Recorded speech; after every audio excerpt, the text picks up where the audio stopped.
मिट्टी की वही कच्ची गलियां, मगरिब के बाद का वक्त, अफ्तार के बर्तन अभी समेटे भी नहीं गए। दरख्त के नीचे बिछे दस्तरख्वान पर सुकून था, मगर हवा में हल्की सी अजीब सी बू थी। खामोशी में अचानक चूड़ियों की खनक सुनाई दी। सब नजरें उठीं। सुरख साड़ी में लिपटी वो वजूद सामने खड़ा था।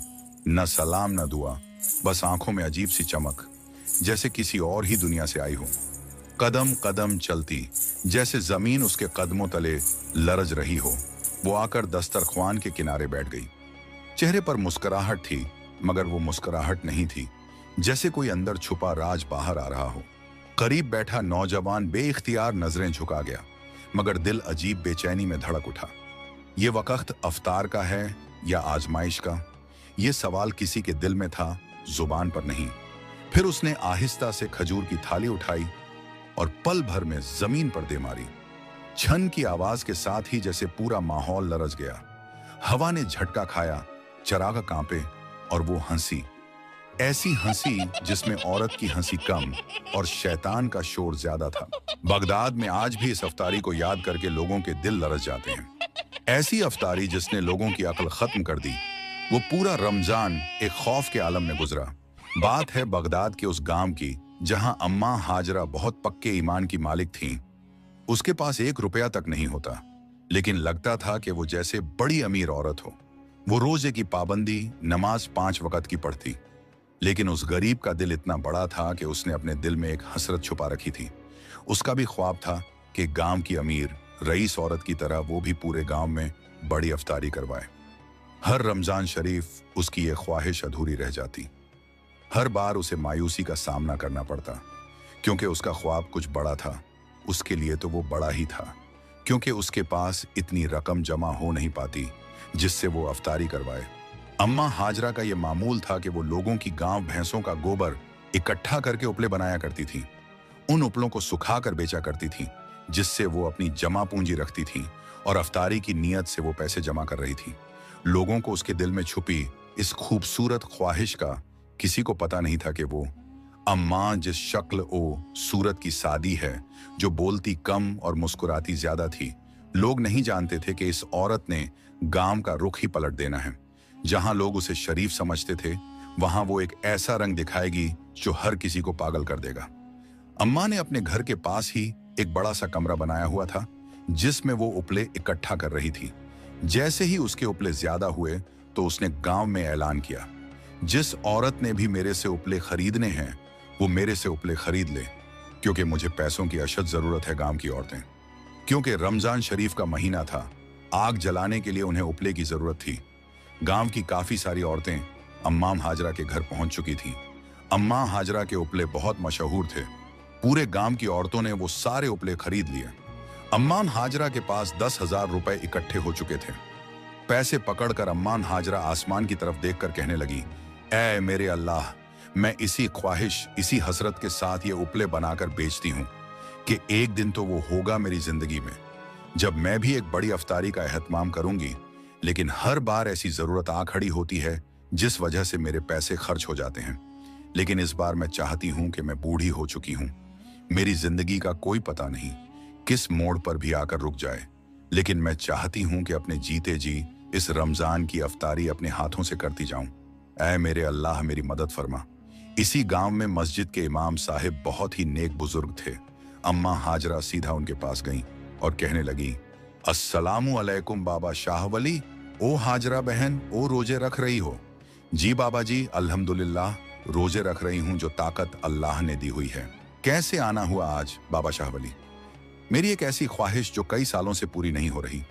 मैं हर बार कोशिश करती हूँ, लेकिन हर बार ही अधूरी रह जाती है। लेकिन इस बार तो मैंने ठान ली है, चाहे जमीन इधर की उधर ही क्यों ना हो जाए, मैंने यह ख्वाहिश इस वक्त पूरी करनी ही है। बाबा शाह वली मुस्कुराने लगे। वो बहुत ही नेक और अल्लाह के बरगजीदा बंदे थे। कहने लगे, हाजरा बहन, ऐसी क्या ख्वाहिश है? इस उम्र में तुम्हें कौन सी ख्वाहिश जाग उठी? अम्मा हाजरा मुस्कुराकर कहने लगी, आपको तो पता है कि मैं उपले बनाकर भेजती हूं। मेरे पास पैसे तो होते नहीं हैं। इन्हीं उपलों को सुखाकर बेचा करती हूं, जिस वजह से मुझे पैसे मिल जाते हैं। मेरे दिल की एक ख्वाहिश है कि मैं भी इस रमजान में बड़ी इफ्तारी का एहतमाम करूं। हर साल मैं उपले बनाकर पैसे इकट्ठे करके रखती थी, लेकिन पता ही नहीं चलता कि वो पैसे खर्च हो जाते थे। लेकिन इस बार मैं खुद भूखी रह लूंगी, लेकिन मैंने ये काम करना ही करना है। बाबा शाह वली अम्मा हाजरा की ये अकीदत और ईमानी जज्बा देखकर मुस्कुराने लगे और कहने लगे, सुभान अल्लाह, तुम्हारे ईमान को अल्लाह सलामत रखे। तुमने बहुत खूबसूरत सोच रखी है। इंशाअल्लाह इस बार अल्लाह ताला तुम्हारी मदद फरमाएंगे। तुम्हारे पास कितने पैसे जमा हो चुके हैं, मैं भी तुम्हारी मदद कर दूंगा। अम्मा हाजरा मुस्कुराकर कहने लगी, नहीं, मैं चाहती हूं कि मैं अपनी ही कमाई से इफ्तारी करवाऊं। मेरे पास 10,000 रुपए जमा हो चुके हैं। मैं आपके पास इसलिए आई थी कि आप इफ्तारी का सामान मुझे लाकर दे दें। मेरे घर में आज इफ्तारी का एहतमाम होगा। मैं गांव में जा रही हूं, गांव के लोगों को दावत दे रही हूं। बाबा शाह वली मुस्कुराकर कहने लगे, हाजरा बहन, तुम बिल्कुल फिक्र ना करो। इफ्तारी से पहले इफ्तारी का सामान तुम्हारे घर पहुंच जाएगा। तुम बेफिक्र हो के जाओ। अम्मा हाजरा बाबा शाह वली को पैसे देती है और वहां से चली जाती है। सीधा वो गांव में आती है और गांव के दरमियान में खड़ी होकर ऐलान करती है, सुनो सुनो सब गांव वालों, आज इफ्तारी आप लोगों को मेरी तरफ से है। सब लोग रोजा इफ्तार करने के लिए मेरे घर आ जाओ। मैंने एक बहुत बड़ा एहतमाम किया है। मेरे दिल की हसरत थी कि मैं भी एक बड़ी इफ्तारी करवाऊं। गांव के लोगों ने जब ये सुना तो हैरान हो गए। अम्मा हाजरा, जिसकी औकात भी नहीं, जिसके पास 1 रुपया तक नहीं जुड़ता, वो इफ्तारी करवा रही है। कुछ लोग जो थोड़े से शैतान थे वो कहने लगे, क्या बात है हाजरा, कैसी बहकी बहकी बातें कर रही हो। तुम्हारे पास पैसे कहां से आ गए? कहीं पागल तो नहीं हो गई लोगों का? रोजा तो खराब नहीं करोगी? इफ्तारी का सामान कहां से लाओगी? कहां है तुम्हारे पास पैसे? अम्मा हाजरा को बहुत दुख हुआ। कहने लगी, तुम लोग मेरे साथ ऐसी बातें क्यों कर रहे हो? मैं भी तो अल्लाह की नेक बंदी हूं। अल्लाह ने मेरी मदद की है तो मैं उसकी ताकत रखकर ही आप लोगों के पास आई हूं, वरना मैं आप लोगों से झूठ क्यों बोलूंगी? गांव के लोग कहने लगे, ठीक है अम्मा, हम आपके घर इफ्तारी के वक्त आ जाएंगे। गांव के लोग हैरान थे कि आखिर इस बूढ़ी औरत के पास पैसे आए कहां से। वो नहीं जानते थे कि वो औरत बहुत ही बड़े दिन की औरत थी। अल्लाह ने इसको खूबसूरत दिल से नवाजा था, जो अल्लाह के रास्ते में अपनी जान तक सर्फ करती थी। वो दुनिया की लालच नहीं रखती थी। गांव के लोग कहने लगे, अरे हम लोग तो भूल गए थे, इफ्तारी तो हर रोज हम बाजी प्रवीण के यहाँ करने जाते हैं। अगर हम अम्मा हाजरा की तरफ चले गए तो बाजी प्रवीण नाराज हो जाएंगी, क्योंकि वो हर रमजान इफ्तारी का एहतमाम करती है। गांव की कोई नेक लोग कहने लगी, कैसी बातें करते हो, हम बाजी प्रवीण से बात कर लेंगे, वो कोई मना थोड़ी करेगी। इस बूढ़ी औरत ने जब इतनी प्यार और मोहब्बत से इफ्तारी का एहतमाम किया है, वो सिर्फ हमारे लिए, तो हम इसका दिल नहीं तोड़ सकते। गांव वालों ने फैसला किया कि वो बाजी प्रवीण के घर जाएंगे और उनसे बात करेंगे कि आज की इफ्तारी वो ना रखें, क्योंकि वो अम्मा हाजरा के यहाँ जा रहे हैं। बाजी प्रवीण कोई आम औरत नहीं थी, वो दौलत से भरपूर थी। इस गांव की रईस औरत थी, उसके पास दौलत बेशुमार थी। इसीलिए वो हर रमजान को पूरे 30 दिन इफ्तारी का एहतमाम किया करती, जिसमें गांव के सारे लोग इकट्ठे होकर इफ्तारी किया करते थे। गांव के लोग असर की नमाज पढ़कर सीधा बाजी प्रवीण के घर जाते हैं और कहते हैं, बाजी प्रवीण, अम्मा हाजरा को तो आपने देखा ही है। बाजी प्रवीण कहने लगी, हाँ बिल्कुल देखा हुआ है। वो बूढ़ी औरत जो उपले बनाती है, क्या हुआ, उसे मर गई क्या? नहीं नहीं, उसने आज इफ्तारी का एहतमाम किया है, जिसकी वजह से उसने हमें दावत दी है, लिहाजा उसका दिल नहीं तोड़ सकते। आप नाराज मत होइएगा, आज की इफ्तारी हम उसके यहाँ करेंगे। बूढ़ी औरत है, उसका दिल खुश हो जाएगा। बाजी प्रवीण गुस्से से लाल हो गई। ये तुम लोग कह क्या रहे हो? एक बूढ़ी औरत की खातिर तुम लोग मेरी इफ्तारी को छोड़ दोगे? हर रमजान में इफ्तारी करवाती हूं, ऐसा क्यों करोगे तुम लोग? वो लोग कहने लगे, आप समझने की कोशिश कीजिए, वो बूढ़ी औरत है, बड़े प्यार मोहब्बत से आई है, हम तो आपसे यही बात करने आए थे, आप नाराज क्यों हो रही हैं? अभी वो सब ये बातें कर ही रहे थे तो उसी दौरान अम्मा हाजरा वहां पर आ गई। बाजी प्रवीण को सलाम करती हैं, अस्सलामु अलैकुम। बेटी बाजी प्रवीण सलाम का जवाब नहीं देती, क्योंकि उसे गुस्सा आया हुआ था। अम्मा हाजरा कहती हैं, बेटी आज मैंने इफ्तारी का एहतमाम किया है, पूरे गांव को दावत दी है, और आपको भी मैं दावत देने आई हूं कि आज के रोजे की इफ्तारी आप मेरे गरीब खाने पर आकर कीजिएगा। बाजी प्रवीण हंसने लगी, कहने लगी, खैर तो है उपले बनाने वाली बूढ़ी, तू इफ्तारी कैसे देगी? पैसे हैं तेरे पास, पूरा दिन तो तुम गाय के गोबर में रहती हो, तुम्हारे पास पैसे कहां से आ गए? मेरे मुकाबले आना चाहती हो? अम्मा हाजरा कहने लगी, बेटी ये कैसी बातें कर रही हो? मैं तुम्हें दावत देने आई हूं और तुम मेरे से इस तरीके में बात कर रही हो। मैं भला तुम्हारे मुकाबले में क्यों आऊंगी? क्या हम कोई मुकाबला कर रहे हैं? हम तो अल्लाह की रजा की खातिर रोजेदारों को इफ्तारी करवा रहे हैं और मैं एक गरीब औरत हूं। मेरे पास जो कुछ था मैंने चाहा कि मैं रोजे की इफ्तारी करवाऊं। मैंने बहुत मुश्किल से जमा पूंजी इकट्ठी करके आज इस मकाम तक आई हूं। मेरी ये ख्वाहिश थी कि मैं भी रोजे की इफ्तारी करवाऊं अपने जीते जी, क्योंकि क्या पता कि मैं किस दिन इस दुनिया से चली जाऊं। बूढ़ी हो चुकी हूं, कब से पैसे जोड़ती आ रही हूं, लेकिन पैसे इकट्ठे नहीं हो रहे थे। आज बड़ी मुश्किल से अल्लाह ने मेरी मदद की है, मेरे पास पैसे इकट्ठे हुए हैं। अल्लाह ने इसको खूबसूरत दिल से नवाजा था जो अल्लाह के रास्ते में अपनी जान तक सर्फ करती थी। वो दुनिया की लालच नहीं रखती थी। गांव वाले और अम्मा हाजरा ये सुनकर हैरान थे कि बाजी प्रवीण इतनी बदल चुकी है। अम्मा हाजरा कहने लगी, बेटी मैंने तो सिर्फ तुम्हें भी दावत देने आई थी। अगर तुम ना आओ तो कोई बात नहीं, लेकिन इस तरह गुस्सा क्यों? हम सब अल्लाह की मखलूक हैं। इफ्तारी अल्लाह की खुशी के लिए है। ये किसका बड़ा और किसका छोटा घर? बाजी प्रवीण कहने लगी, जा चली जा, यहां से तेरे गंदे घर में कोई नहीं आएगा। गायें भैंसों के गोबर और उपले वाले घर में कौन इफ्तारी करेगा? अम्मा हाजरा की आंखों में आंसू आ गए। गांव के कुछ नेक लोग कहने लगे, बाजी प्रवीण आप ये अच्छा नहीं कर रही। रोजा अल्लाह के लिए है और इफ्तारी भी अगर ये नीयत में खोट हो तो फिर इबादत भी कबूल नहीं होती। बाजी प्रवीण और गुस्से में आ गई, कहने लगी, जाओ सब के सब उस उपले बनाने वाली के घर जाओ और फिर मुझसे कोई उम्मीद मत रखना। अब मैं कभी इफ्तारी का एहतमाम नहीं करूंगी। लोग खामोश हो गए और वहां से चले गए। सब हैरान थे कि बाजी प्रवीण के इतने सालों की इफ्तारी का सच आज सबके सामने आ गया। दरअसल ये सब दौलत का घमंड था। उधर अम्मा हाजरा का दिल टूट चुका था। उसने जो अरमान सजाए थे वो मिट्टी में मिल गए थे। वो अकेले बैठकर रो रही थी और आसमान की तरफ देखकर कहने लगी, ऐ मेरे अल्लाह, क्या हम गरीबों के दिल नहीं होते? क्या हमारी कोई ख्वाहिश नहीं? मैंने तो सिर्फ तेरी रजा की खातिर ये सब सोचा था, लेकिन कोई बात नहीं, मैं तुझसे शिकवा नहीं करूंगी। वो रोती रही। इफ्तारी का वक्त हो चुका था।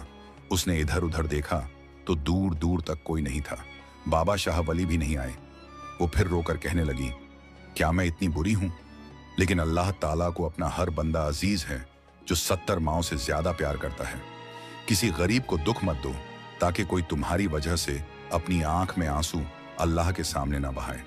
कोई अपनी तकलीफ जो तुमने उसे दी है खुदा के सामने जाहिर मत करे, वरना तुम कहीं के नहीं रहोगे। वो रो रही थी। इसी दौरान बाबा शाह वली अपनी लाठी के सहारे चलकर अम्मा हाजरा के घर आए। इफ्तारी का दस्तरख्वान लगा हुआ था। रौनक ही रौनक थी। वो चाहे गरीब थी लेकिन उसके घर में बरकतें थीं। बाबा शाह वली आए, कहने लगे, क्या हुआ, गांव वाले नहीं आए? उन्होंने जब देखा कि अम्मा हाजरा रो रही हैं, क्या हुआ हाजरा बहन, तुम रो रही हो, खैरियत तो है? बाबा, क्या मैं आपको भी गंदी लगती हूं? क्या वाकई मैं गंदी औरत हूं? उपले बनाने वाली मामूली सी गंदी औरत? मेरी इफ्तारी भी आपको पसंद नहीं आएगी? आप मेरे दिल रखने के लिए आए हैं ना, मैं जानती हूं। बाबा शाह वली हैरान थे कि आखिर अम्मा हाजरा कैसी कैसी दुखी बातें कर रही हैं। वो नहीं जानते थे कि किसी के अल्फाजों ने उनके दिल को तीर की तरह वार किया है और उनके दिल के टुकड़े टुकड़े कर दिए हैं। उनके सारे अरमान जल चुके हैं। बाबा शाह वली कहने लगे, क्या हुआ, ये कैसी बातें कर रही हो? बताओ मुझे, क्या किसी ने कुछ कह दिया तुम्हें? वो रोने लगी। इसी दौरान गांव वाले आ गए। पूरा गांव आया था।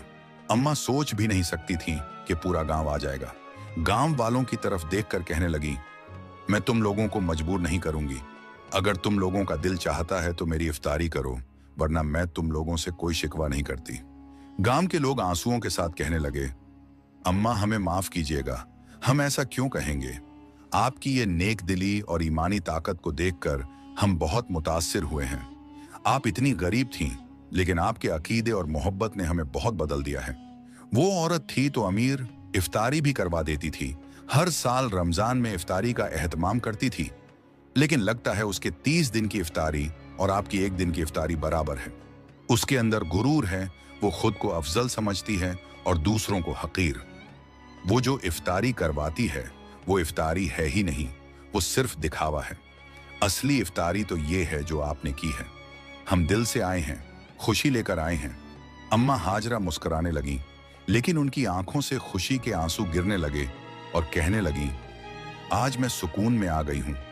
आज मैं अल्लाह का शुक्र अदा करती हूं कि मेरी जो ख्वाहिश थी वो पूरी हुई। उसकी खातिर मैंने बहुत मेहनत की है।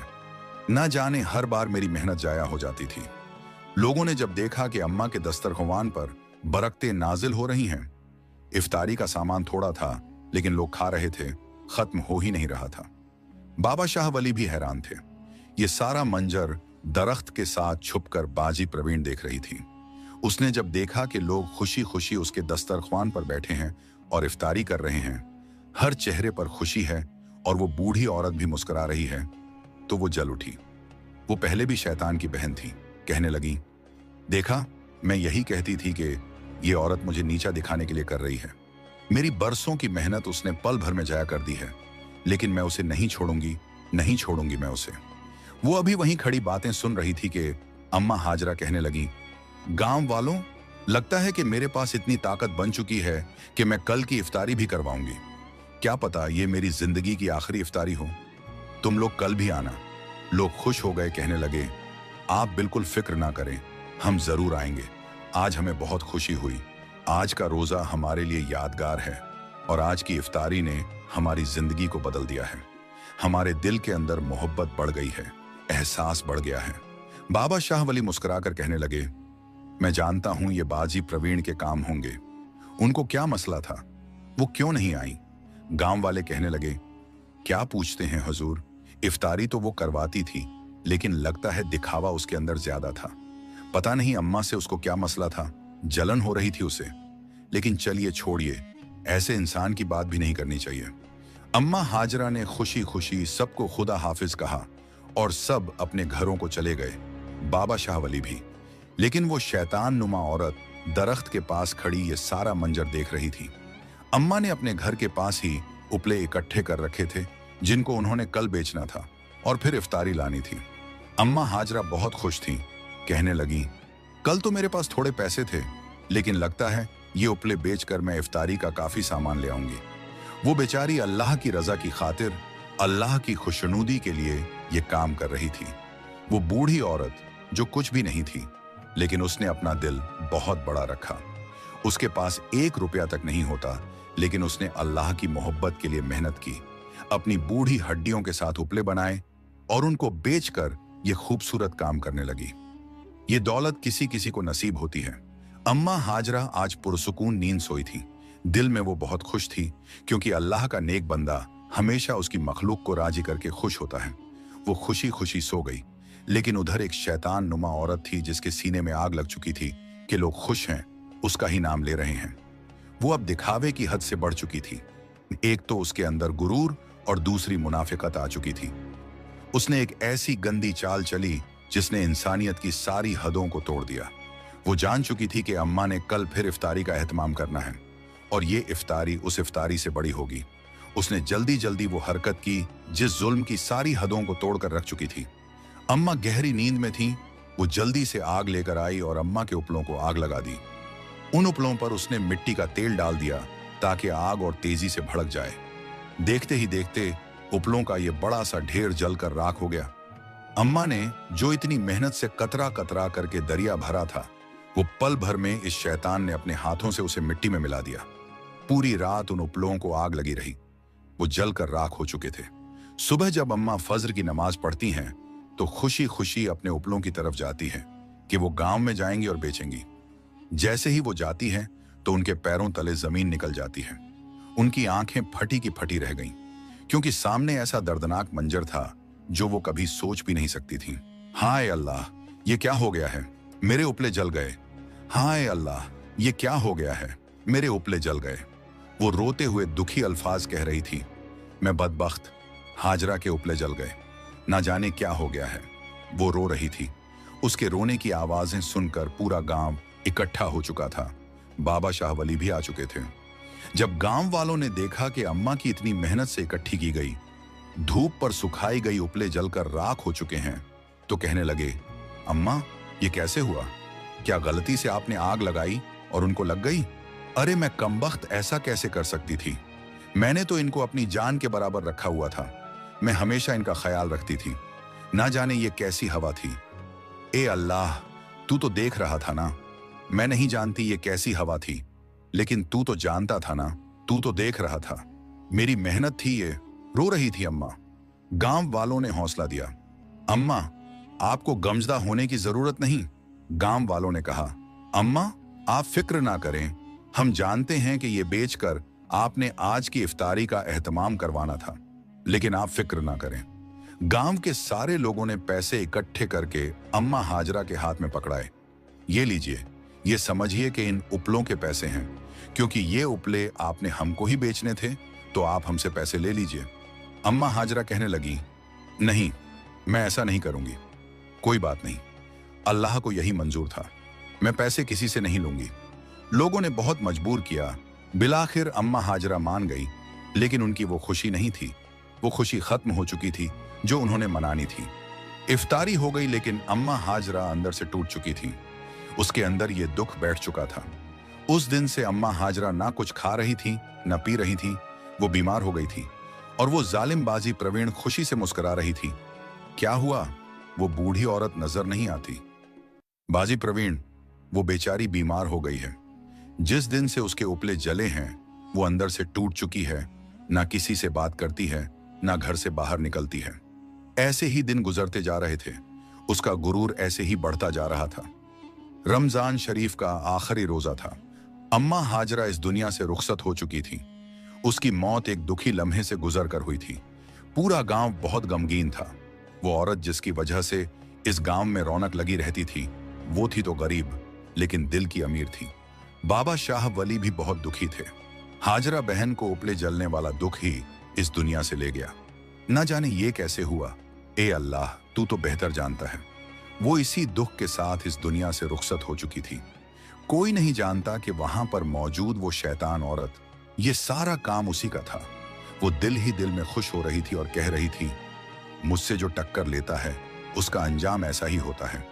ऐसे ही रमजान शरीफ गुजर गया, लेकिन लोगों के दिल में आज भी वो दुख बाकी था कि अम्मा हाजरा एक अच्छी औरत थी। बाबा शाह वली को भी बहुत दुख हुआ। ऐसे ही दिन गुजरते गए। 1 साल गुजर चुका था। रमजान शरीफ एक बार फिर से आ गया। कोई नहीं जानता था कि ये रमजान शरीफ पूरे गांव को बदल कर रख देगा। बाजी प्रवीण भी सोच नहीं सकती थी कि ये रमजान उसकी जिंदगी का सबसे भयानक रमजान शरीफ होगा, जिसके अंदर खौफ ही खौफ होगा, और वो सिर्फ उसके लिए होगा। रमजान शरीफ का पहला रोजा था। बाजी प्रवीण ने ऐलान किया कि हर साल की तरह इफ्तारी का एहतमाम खूबसूरत तरीके से होगा, इसीलिए सब गांव वाले तशरीफ लाएं। उसने माजरत भी कर ली थी कि वो जानती थी कि लोग उसके इस रवैये से नाराज थे, लेकिन वो ये भी जान चुकी थी कि उसने अपना मतलब भी पूरा किया था और उस बूढ़ी औरत के साथ घटिया हरकत की थी। लोग भूल चुके थे, क्योंकि लोगों को सिर्फ वो हरकत याद थी कि उसने बूढ़ी औरत के साथ बदतमीजी की थी। वो नहीं जानते थे कि सारी शैतानी की जड़ यही थी। शाम हो चुकी थी, इफ्तारी का वक्त था। हर तरफ इफ्तारी की खुशबुएं महक रही थी। हल्की सी हवा चल रही थी, लेकिन आवाम में थोड़ी सी बेचैनी थी। बाबा शाह वली, जो इस गांव से कहीं गए हुए थे, गांव के सारे लोग इफ्तारी के दस्तरख्वान पर जमा थे। बाजी प्रवीण खुशी खुशी लोगों में इफ्तारी की चीजें तकसीम कर रही थी। अभी रोजा खुला ही था, लोगों ने अभी इफ्तारी शुरू की ही थी कि अचानक एकदम से हवा रुक गई। माहौल में खामोशी छा गई। अचानक चूड़ियों की खनकने की आवाजें आ रही थीं। वो आवाजें आहिस्ता आहिस्ता उस दस्तरख्वान के करीब आती जा रही थीं। हर किसी की तवज्जो उस तरफ हो गई थी। सामने दरख्त से वो आवाजें आ रही थीं। लोगों का रुझान उस तरफ हो गया। हर किसी के चेहरे पर एक खौफ छा गया। बाजी प्रवीण, जो ये देखकर डर चुकी थी, किसी के मुंह में कोई अल्फाज नहीं था। हर कोई उस धुन में मग्न हो गया था। देखते ही देखते एक लाल साड़ी में लिपटा एक वजूद जो सीधा उनकी तरफ आ रहा था। चूड़ियां बजाते बजाते वो उनके बिल्कुल करीब आ चुका था। ना सलाम ना दुआ, ऐसे ही चमकदार आंखों से उनको देख रहा था। वो आंखें इंसानी नहीं बल्कि एक शैतानी आंख थी। हर कोई देखकर खौफजदा हो गया।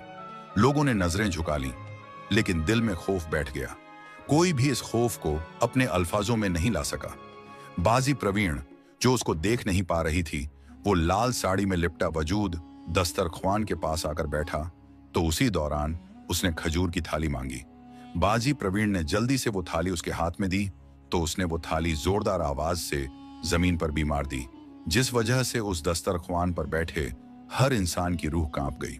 हर तरफ खामोशी छा गई। माहौल और भी खौफनाक हो गया। हत्ता के जानवर और परिंदे भी सहम गए, जैसे कि ये खौफ वो भी महसूस कर रहे हों। वक्त जैसे वहीं रुक गया हो। हर किसी के अल्फाज बंद हो गए। कोई नहीं जानता था कि वो क्या है। लेकिन एक लम्हे के बाद वो भयानक काम हुआ जो कोई सोच भी नहीं सकता था। उस दौरान वो मौजूद हंसता है। वो हंसी कम और शैतानी आवाज ज्यादा लग रही थी। उसकी हंसी खौफनाक थी, जिसने हर किसी को डरा दिया। लोग भागने लगे तो आवाज आई, भागते कहां हो? भागने के तो सारे रास्ते बंद हो चुके हैं। अब भागने का क्या फायदा? इफ्तारी नहीं करोगे? सब वहीं रुक गए कि अगर भागे तो कहीं वो उन्हें मार ही न दे। उस दौरान उसने दस्तरख्वान का कोना पकड़ा और एकदम से बर्तन को उल्टा दिया। गुस्से से वो हंसने लगी। हा हा हा हा हा हा। ए प्रवीण, कहां जाती हो तुम? इफ्तारी करो ना। किसी को कोई समझ नहीं आ रहा था कि ये हो क्या रहा है। वो चमकदार आंखें प्रवीण को ही देख रही थी। लोग सहमे खड़े थे। खजूर की वो टूटी थाली अब जमीन पर बिखरी पड़ी थी और हवा में वही प्रसारार सी बू और गहरी खामोशी छा गई थी। साड़ी में लिपटी वो औरत, जिसकी हंसी में शैतानियत की गूंज थी, आहिस्ता आहिस्ता दस्तरख्वान के गर्द चक्कर काटने लगी, जैसे अपनी फतह का जश्न मना रही हो। तभी गली के कोने से छड़ी टेकने की आवाज आई। सबने पलट कर देखा। वही बुजुर्ग वापस आ चुके थे, जिनका जिक्र गांव वाले बरसों से करते थे। बाबा शाह वली, जो दुआ करते तो पानी में आग और पत्थर में जान आ जाती थी। उनकी सफेद दाढ़ी हवा में लहरा रही थी और चेहरे पर नूर था, मगर आंखों में सख्त गुस्सा। बुजुर्ग ने जमीन से खजूर का एक टुकड़ा उठाया और आसमान की तरफ देखकर जोर से कहा, यह वही जमीन है जहां रिस्क बिछाया जाता है, मगर इस रिस्क में जुल्म और गुरूर का जहर मिलाया गया। इस दस्तरख्वान ने वो सिसकियां सुनी हैं जो किसी की बेटी ने सिसकते हुए खाई। ये अजाब तुम्हारे जुल्म का अक्स है। फिर बुजुर्ग ने मिट्टी उठाकर उस औरत पर फेंकी और जैसे ही मिट्टी पड़ी उसका चेहरा बदलने लगा। पहले वो औरत बनी, फिर उसके चेहरे पर वही अमीर जालिम औरत का अक्स नजर आया जिसने गरीब औरत के साथ जुल्म किया था। और फिर देखते ही देखते वो औरत चीखते हुए मिट्टी में दफन होती चली गई, जैसे जमीन उसे निगल रही हो। लोग कांप उठे। गांव की औरतें रोने लगीं और आसमान पर बादल छा गए। बुजुर्ग ने आखिर में सबको देखकर कहा, याद रखो, रिज्क अल्लाह की अमानत है और जो इस अमानत में गरीबों का हक मारे उसके नसीब में सिर्फ अजाब आता है। जो दस्तरख्वान दूसरों का हक छीनकर सजाया जाए, वो दस्तरख्वान कभी सुकून नहीं देता। लोगों की आंखों में आंसू थे और दिल में खौफ खुदा। उस दिन के बाद गांव का हर शख्स इफ्तारी से पहले दस्तरख्वान पर एक खजूर जरूर रखता और गरीबों को खिलाकर रोजा खोलता, ताकि वो अजाब दोबारा ना आए। अगर आपको ये सबक मिला कि जुल्म की दीवार पर बने महल हमेशा गिर जाते हैं, तो हमारा चैनल सब्सक्राइब करें और ऐसी हकीकत पर मबनी कहानियां देखने के लिए हमारे साथ जुड़े रहें।